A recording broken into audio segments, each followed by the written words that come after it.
In 2014, the world was confronted by a changing face of conflict. We documented killings, indiscriminate attacks, sexual violence, ethnic cleansing, abductions committed by state forces, but also increasingly by non-state armed groups whose rising power presents a new challenge for those who are striving to protect human rights.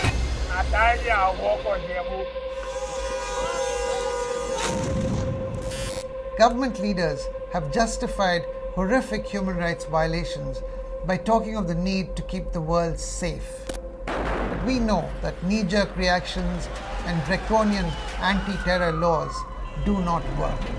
Amnesty International is accusing the Nigerian military of killing more than 600 released prisoners. We did some things that were wrong. We did a whole lot of things that were right, but we tortured some folks. كان حاكم الحكم الأولاني كان 529 تم تعديله إلى 37 إعدام والباقي مؤبد.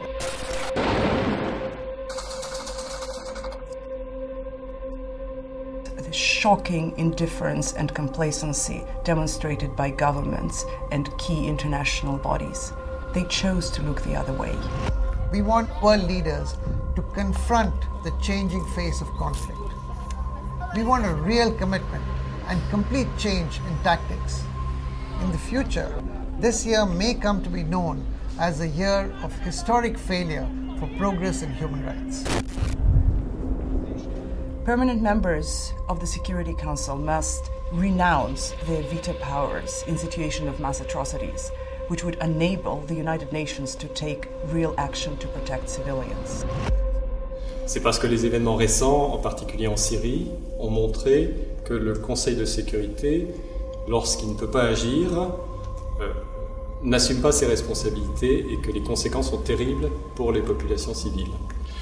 Nous comptons beaucoup sur le soutien d'Amnesty International pour continuer notre action de plaidoyer et nous allons ensemble développer des actions de manière à convaincre le plus de monde possible dans les opinions publiques et dans les fondations, les institutions, auprès des gouvernements, de la justesse de cette idée.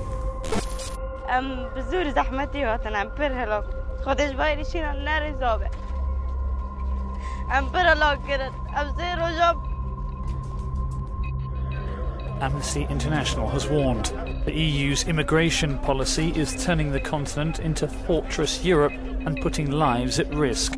Instead of paying lip service to the plight of refugees, governments must commit both political and financial resources to assist and protect those displaced.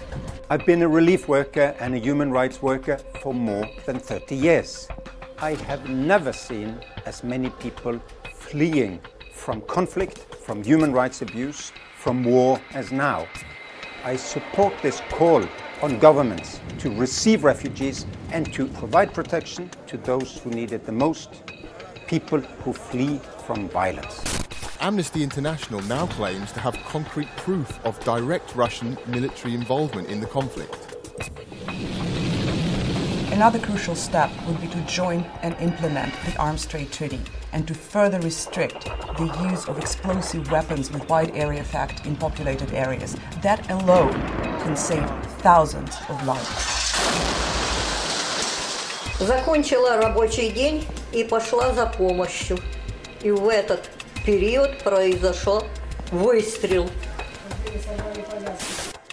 It is equally important to confront the shrinking space for civil society and continued attacks on freedom of expression, both on and offline. We will make sure that nobody can say, "I did not know." We will stand with victims, their families, activists, to demand justice.